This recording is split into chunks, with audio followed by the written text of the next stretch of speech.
નમસ્કાર મિત્રો, ગુજરાત માર્ગ પરિવહન નિગમના અગત્યના પ્રશ્નોમાં આપનું હાર્દિક સ્વાગત છે. મિત્રો, જોઈએ પ્રશ્ન નંબર 11 કે જીએસઆરટીસી કયા સરકારી મંત્રાલય હેઠળ કામ કરે છે?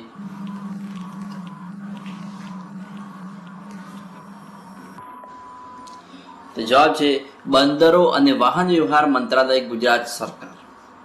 જીએસઆરટીસી એટલે કે ગુજરાત રાજ્ય માર્ગ વાહન વ્યવહાર નિગમ ગુજરાત સરકારના બંદરો અને વાહન વ્યવહાર વિભાગ હેઠળ કામ કરે છે. તેનું મુખ્ય મંત્રાલય તે ગુજરાત સરકાર હસ્તકનું એક જાહેર સાહસ છે, જેની સ્થાપના 1 મે 1960 ગુજરાત રાજ્યની સ્થાપના સાથે થયેલ છે. પ્રશ્ન નંબર 12 એસટી નિગમના પ્રતીકમાં કયા પક્ષી અથવા તો પ્રાણીનું ચિહ્ન જોવા મળે છે?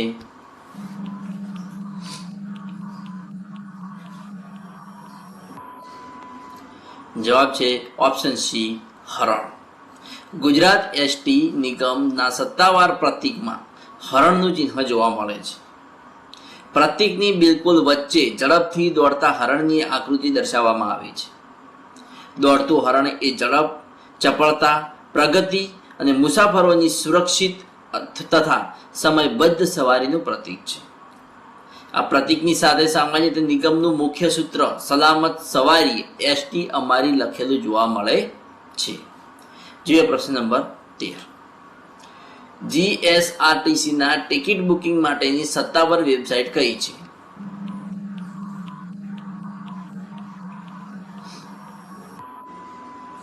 જવાબ રહેશે ઓપ્શન બી, www.gsrtc.in. જીએસઆરટીસીની ટિકિટ ઓનલાઈન બુકિંગ કરવા માટેની સત્તાવાર વેબસાઇટ એટલે કે www.gsrtc.in છે. ઓનલાઈન બસ ટિકિટ બુક અને કેન્સલ કરી શકાય છે. વિવિધ રૂટની બસોનો સમય જાણી શકાય છે.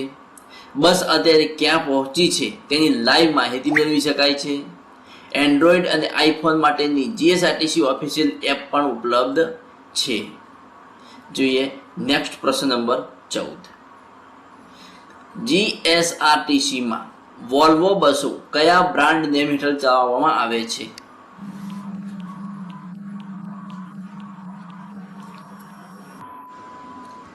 જવાબ છે પ્રીમિયર સ્લીપર. જીએસઆરટીસીમાં વોલ્વો બસો ને કોઈ અલગ ફેન્સી બ્રાન્ડ નેમ આપવાને બદલે સીધા જ વોલ્વો અથવા તો પ્રીમિયમ ક્લાસ બ્રાન્ડ નેમ હેઠળ જ ચલાવવામાં આવે છે.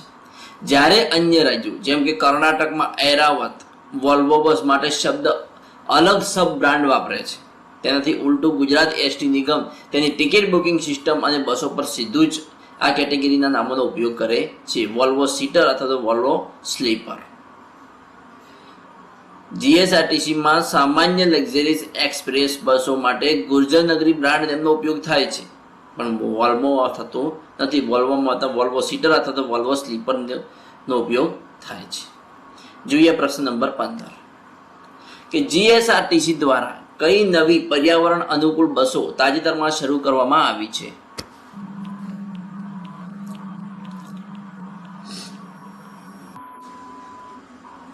તો જવાબ છે ઓપ્શન બી, ઇલેક્ટ્રિક બસો.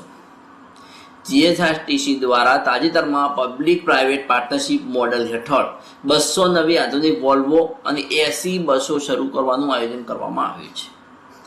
ગુજરાત સરકારના પર્યાવરણ અનુકૂળ અને આધુનિક ગ્રીન ટ્રાન્સપોર્ટ અભિયાન અંતર્ગત આ બસોને તબક્કાવાર રીતે પબ્લિક સેવામાં મૂકવામાં આવી રહી છે.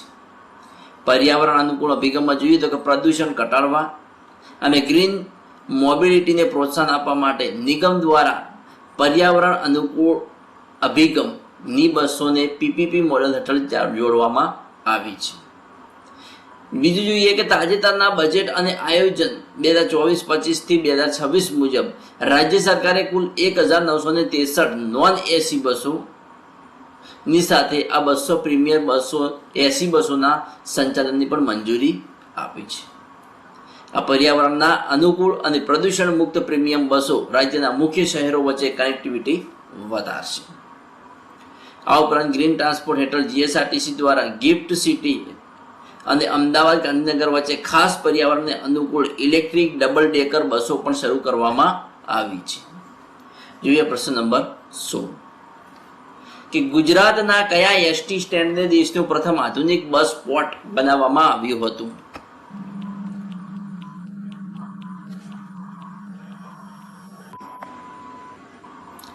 તો જવાબ રહેશે ઓપ્શન સી, વડોદરા સેન્ટ્રલ. દેશનું પ્રથમ આધુનિક અને એરપોર્ટ જેવી સુવિધાઓ ધરાવતું બસ પોર્ટ એટલે કે વડોદરા મધ્યસ્થ બસ મથક વડોદરા સેન્ટ્રલ બસ સ્ટેશન ખાતે બનાવવામાં આવ્યું હતું. આ પ્રોજેક્ટનું નિર્માણ જાહેર ખાનગી ભાગીદારી હેઠળ અંદાજે રૂપિયા 114 કરોડના ખર્ચે કરવામાં આવ્યું હતું અને આ 5 માળના અદ્યતન ટર્મિનસ અને કોમર્શિયલ કોમ્પ્લેક્સને વેદ ટ્રાન્સિક્યુ પ્લાઝા તરીકે પણ ઓળખવામાં આવે છે. આ બસ પોર્ટમાં મુસાફરો માટે માત્ર બસ સ્ટેન્ડ જ નહીં પરંતુ shopping mall, multiplex, theatre, food court, game zone અને વાઈફાઈ જેવી વૈશ્વિક કક્ષાની સુવિધાઓ ઉપલબ્ધ કરવામાં આવી છે. વડોદરાની આ સફળતા બાદ ગુજરાતમાં અમદાવાદ, ગીતા મંદિર અને રાણીપમાં, સુરત, રાજકોટ, મહેસાણા અને તાજેતરમાં નવસારી જેવા શહેરોમાં પણ આવા જ અત્યાધુનિક બસ પોર્ટ તૈયાર કરવામાં આવ્યા છે. પ્રશ્ન નંબર 17 કે જીએસઆરટીસીના કર્મચારીઓ માટેની ટ્રેનિંગ ઇન્સ્ટિટ્યૂટ ક્યાં આવેલી છે?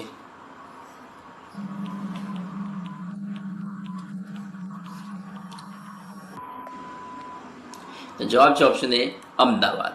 કે જીએસઆરટીસીના કર્મચારીઓ જેમ કે ડ્રાઈવર, કંડક્ટર અને મિકેનિકલ સ્ટાફ માટેની મુખ્ય સેન્ટ્રલ ટ્રેનિંગ ઇન્સ્ટિટ્યૂટ કેન્દ્રીય તાલીમ સંસ્થા અમદાવાદના નરોડા ખાતે આવેલી છે. ક્યાં આવેલી છે? અમદાવાદના નરોડા ખાતે.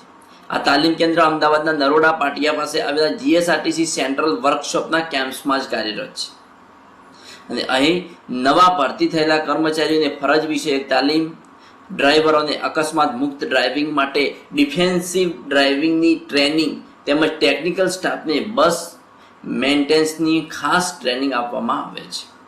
આ ઉપરાંત ડ્રાઇવિંગ ટેસ્ટ અને ટ્રેનિંગ માટે અહીં આધુનિક સુવિધાઓ ઉપલબ્ધ છે. પ્રશ્ન નંબર 18 નીચેનામાંથી કયું જીએસઆરટીસીનું ડિવિઝન નથી?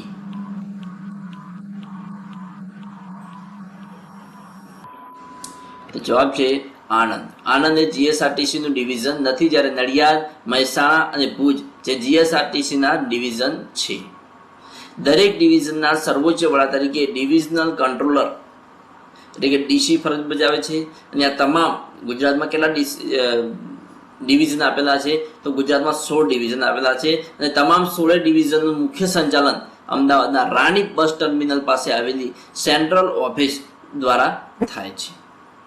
પ્રશ્ન નંબર 19 કે જીએસઆરટીસી દ્વારા મહિલાઓ માટે ખાસ કયા પ્રકારની બસ સેવા અથવા તો સીટો અનામત રાખવામાં આવે છે?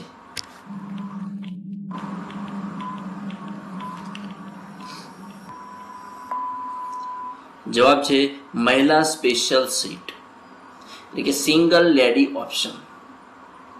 જો કોઈ મહિલા એકલા મુસાફરી કરી રહી હોય તો ઓનલાઈન ટિકિટ બુક કરતી વખતે તેમણે સિંગલ લેડી ઓપ્શન પસંદ કરવાનો રહેશે અને આ ઓપ્શન પસંદ કરવાથી તેમની બાજુની સીટ આપોઆપ માત્ર અન્ય મહિલા મુસાફર માટે જ લોક થઈ જાય છે. ત્યાં કોઈ પુરુષ મુસાફર ટિકિટ બુક કરાવી શકતો નથી. જોઈએ પ્રશ્ન નંબર 20 કે જીએસઆરટીસીના કોમ્પ્યુટરાઇઝેશન પ્રોજેક્ટનું નામ શું છે?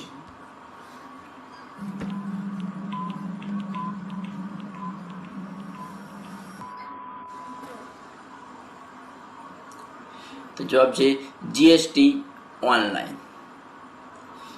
જીએસઆરટીસી એટલે કે ગુજરાત રાજ્ય માર્ગ વાહન વ્યવહાર નિગમમાં ઈ ગવર્નન્સ અને આઈટી હેઠળ સમગ્ર વહીવટ તેમજ સિસ્ટમને ડિજિટલ બનાવવા માટેના મુખ્ય પ્રોજેક્ટ વિશે જોઈએ તો કે પહેલો તો કે IDMS એટલે કે ઇન્ટિગ્રેટેડ ડિપોટ મેનેજમેન્ટ સિસ્ટમ.